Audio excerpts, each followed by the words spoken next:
What's up guys, Omega here and welcome back to GT7 for a lap or track guide, whichever one you want to call it. Today at Road Atlanta for our new daily race B this week, and we are in the F-Type Jag. Does seem to be the car that's starting to dominate the leaderboards. Okay, now before I cop any flack about these assists, I was doing laps and I did a 124.7 without them, and then I put on ASM and CSA and went faster in the very next lap. So that's why we're here, and that's why this lap is with the assists, just FYI.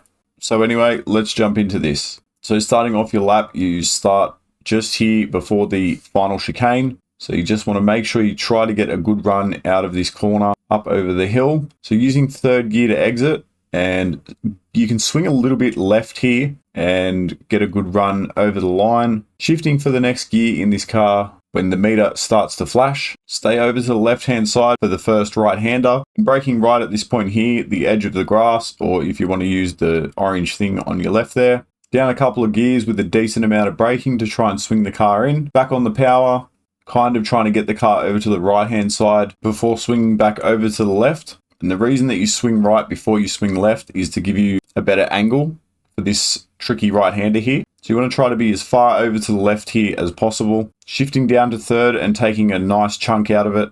Back on the throttle and flat out through these S's as long as you got the line, otherwise you may have to lift a little bit. And now coming up for this corner here, this is quite tricky to get right, but you can gain a hell of a lot of time here. You basically want to get up on the curb and the grass and really swing in around the corner. So you see just how much curb I take. And as you come off the curb, I drop down to third here, and you can cut quite a lot of this inside curb as well. Back up to fourth and on the power as soon as possible without running wide. It's a very, very tricky corner, that one. But like I said, it make or breaks your lap. So if you are finding that you're struggling to get that right, I know it can be a bit tricky. I would say just drop down to third and avoid going up on the curb so much. Take a bit of a more normal line, but to get the best time, you really want to maximize the track width and the track limits.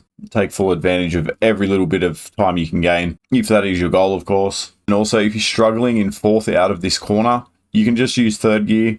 Fourth is quicker, but you do have to be carrying enough speed, so just keep that in mind.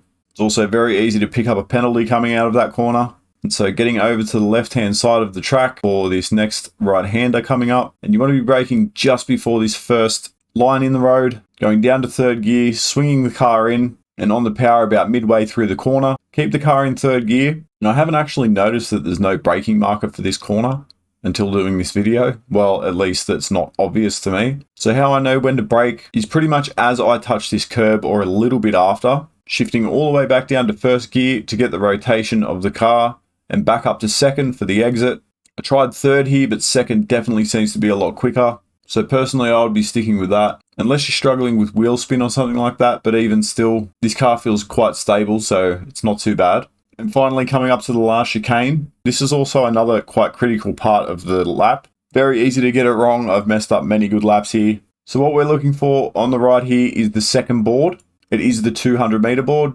On the brakes hard, all the way down to second gear. Use a little bit of this curb on the right to open up the corner a little bit. I shift back up to third before I hit this apex, and cutting this apex quite a lot. And you want to get the car pretty much as straight as possible for this final corner. So you can basically be fully on the power, maybe with a little lift to get you through as quickly as possible.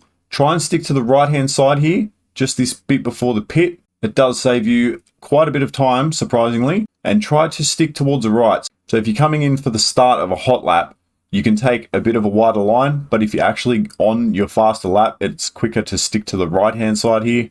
Just a little bit more than normal, and that was good for a 124.588. So I'll play it back in full speed so you can see it again if you like. And then I'll also include, even though it's not actually this time, it is the time before that I got without the assists. So it's a 124.7, but it's the out of car view. So I know some people, when I was doing these lap guides before, they did really enjoy that part.